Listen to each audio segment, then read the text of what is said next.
Double up your jab more in the chest now as you feint him, okay? Keep feinting. Virgil Hunter, the godfather of Andre Ward. He's known him since he was 9. Took him to the Olympic title and now a world championship. Very cool, analytical type. Yeah, it's a happy corner. They'll be quite pleased. The fact that he can claim the centre of the ring for quite a lot of the time, they'll be pleased with that. He's probably lost all 3 rounds, Carl Froch, but he has got to Ward with a few significant body shots. Will the later stages of this be more Froch's territory? That's a good shot. Oh, good left hook. That left hook as the punch has troubled Froch right from the opening round, right from the first few seconds of the opening round. There it is again. We're getting some really good exchanges here, and Froch trying to match Ward punch for punch at the moment. Ward still looks the boss, and they had the last word with the final left hook. But will the body punches of Froch maybe just take a little out of Ward for later? The Ward has such a good defence too. I mean, we haven't seen him taking really clean shots to the chin or really to the rib cage either. That's a good left hook from Froch, but it was blocked.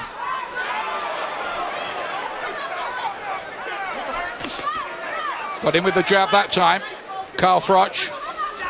The toughest opponents to deal with are counter-punchers who come forward, and that's what Ward is doing. He's coming forward, forcing Froch into throwing the punches, then countering with 1, 2, 3 left hooks. This is terrific stuff from Andre Ward. He's a class act. Yeah, he's a box of tricks. There's a right hand as well, which I don't think Froch kind of knew was coming.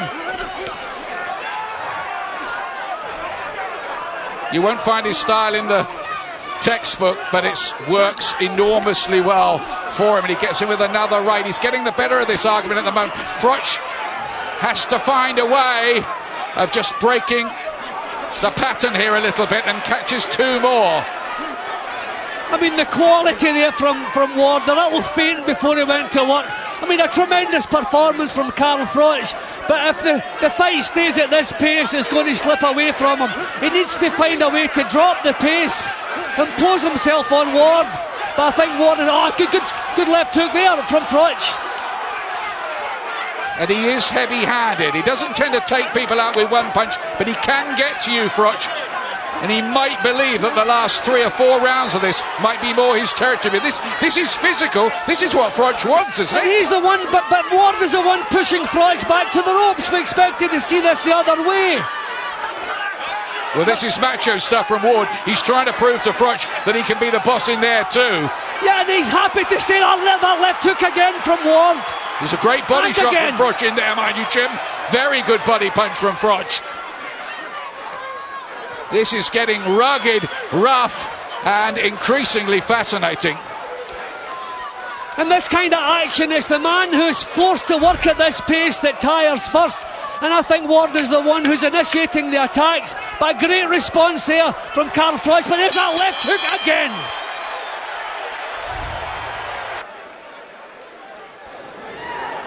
Well, this is just some of the action in the phone booth in that last round, Jim. Yeah, look who's doing the pushing back to the ropes. We thought that would have been Carl Froch, but it's not. It's Andre Ward. And here's the exchange. We'll see who comes up with it, the last punch of it. Usually it's the left hook.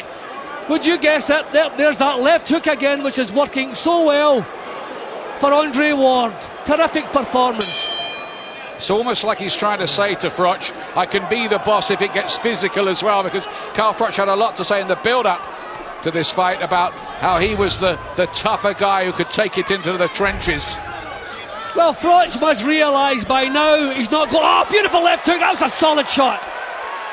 He must know he's not going to outbox Andre Ward. He's going to have to declare war on him. But he's not even coming out and talking to do that, shoving the inside of the glove into Froch's face there, Ward. He's been accused of being dirty. Smoger didn't spot that. Good body shots on the inside. He was saying the other day that he thinks European fighters are vulnerable to the body. He said he noticed that watching a few Europeans. So that's the old Anglo-American rivalry raising its head. I think he said of last week, Lamont Peterson went over Amir Khan. That's 1 down, 1 to go. A rare show of bravado from Ward, who's pretty self-deprecating. They're 2 impressive guys out of the ring, these 2. First little sign that Ward was doing a little bit of spoiling there. just grabbing Froch around the head. Just the first little sign that maybe he wants to drop the pace a little bit. Froch doing the leading off there, but back comes Ward again. With the body punching. Froch needs to win a round here, Jim, sometime soon. Either that or he needs to land a big punch and hurt Ward and give him the confidence they can get him out of there. This is a guy, though, Carl Froch, who pulled it back against Jermaine Taylor, behind on the cards with 14 seconds to go over here. Don't write him off. Never write him off, really. But he's getting outboxed a lot of the time here. We thought he might be at times by Andre Ward, who is reinforcing the impression that he is a real talent in this business. Now then, Froch has him going backwards for the first time in giving ground. Ward gives a half smile as if to say, yep, I love all that too. Now, you know, that might have looked a little bit clumsy, Ian, but he's going to have to do that. He's going to be prepared to miss with some punches to get some home. It looked a bit clumsy. His left foot overtaking his right foot, but he's going to have to do unorthodox things. A bit more of that, I wouldn't mind. I think he knows already in there that Ward is a tough guy too. He was just trying to get under his skin a bit, to be honest with you. Froch win a psychological battle, but he might have to do that. He might just have to walk through walls, walk through punches to get his own in. Well, this is a closer round. Bit better from Froch this time round. He must hope this is a little turning of the tide. Yeah, well, he's got a lot of punches off here. Great jab. Tremendous jab, and not so accurate or sharp in return that time from Ward.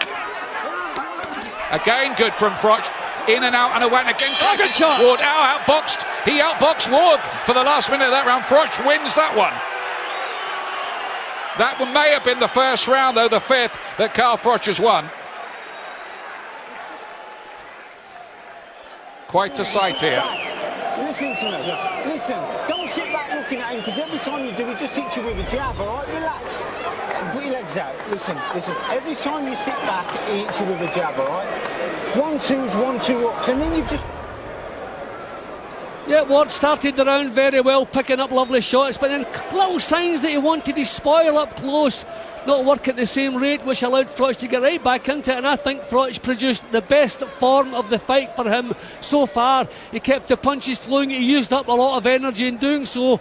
Carl does throw arm punches, which do use up a lot of energy, but I thought he had a couple of good spells in that round, and I thought maybe he just did enough to nick it. I thought he did too.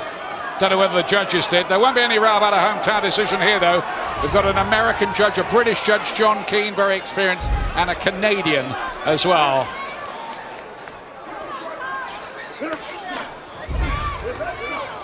But Froch has work to do here. He's caught with the right hand there. Just hang in there, and Ward picked him off. See, that is where Ward is so good, having the last little punch and the exchanges when they're up close. Carl seems to fall asleep at times as though he's waiting for the referee to break them up, but Ward keeps working. Obsessive about boxing, Andre Ward. Studied it from when he was a kid. Almost geekish, according to one observer I spoke to. He's waiting for the jab now. He wants Froch to lead. He's waiting for it and countering with his own. You can see him. Carl's the Cobra, but at the moment Froch is behaving like one, just trying to draw that jab so as he can counter it. Super sharp early, Andre Ward here, and again a three-punch combination. Class operator. Froch knows how classy, I think, now. See, traditionally British fighters are not good at this kind of action up close, the bursts of punches. We like to do it at long range, work behind the jab, and that's what Carl likes to do. Ward is not allowing it. I love the left hook again. He's just picking some beautiful punches.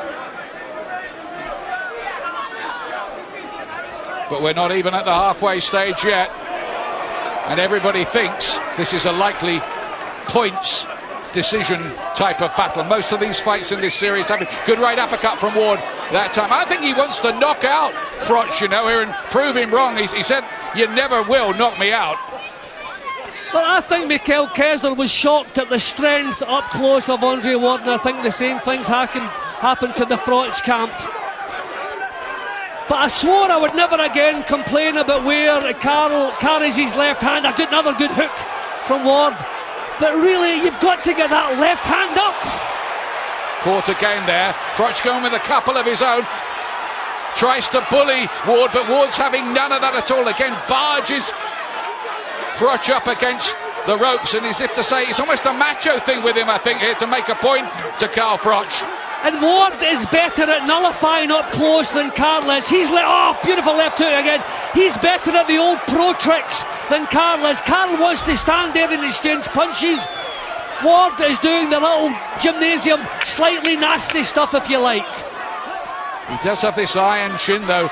Carl Froch, everything just seems to bounce off him. He never seems to be dazed. I know Taylor had him down in the third round, but apart from that, these rounds are going in the bank for the American, I think. When you throw, you can't throw and leave your feet behind. No. When he steps out of range, you've got to go in with 3 shots, 1 to hook or 1 double jab right hand. You can't just throw 1 shot and keep your feet there, because he'll counter you. Have a drink. Yeah, have a drink. Well, they're gonna, ain't they? You've got to move your head and move your feet quicker. You can't sit in there. Halfway. Listen, okay.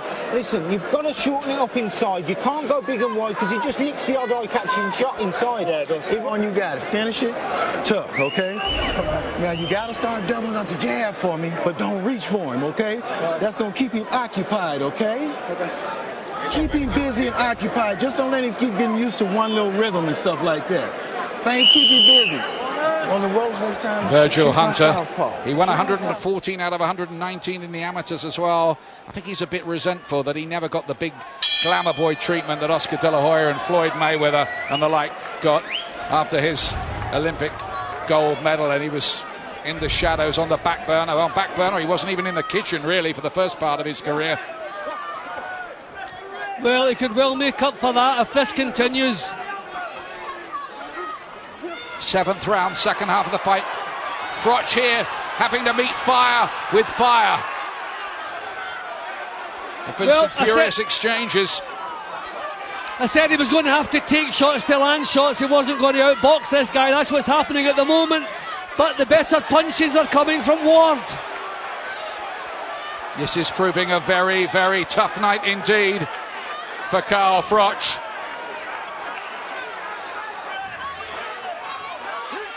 Again, Ward leans on him. He's not frightened to make it physical. He's not on the outside. He's in the zone there. But Froch just can't throw these punches in bunches that he needs, really. I mean, Ward teed off on him there with the right hand lead. He's done it again with the left hook. Carl just cannot deal with the speed of the punches coming his way. These are hurtful punches. He's the toughest man on the planet. But that's been put to the test in this round. Terrific stuff really so far, you have to say it, from Andre Ward. Can Froch find an answer again, this back from the brink specialist? When you're the one who has been forced to work at this pace, you're the one who loses steam and goes tired, and that's what's happening here. Froch is deciding when to go to war, when to have a breather. He's controlling the action. Speedy burst again from Andre Ward. Froch must be wondering, will he ever tire? Will he ever fade? Can I ever really get a foothold here? Well, we're beginning to see he hasn't even been in a close fight in the Super 6 tournament. We're beginning to see why. I mean, this is a terrific performance. Concentration every second there. Sees exactly what Froch is about to do and takes it away from him. Don't quite know. If I wouldn't like Robert McCracken's job tonight, I wouldn't know quite what to tell Carl here. Well, he was telling some of the reporters he's just going to try to walk through walls if he has to get it done.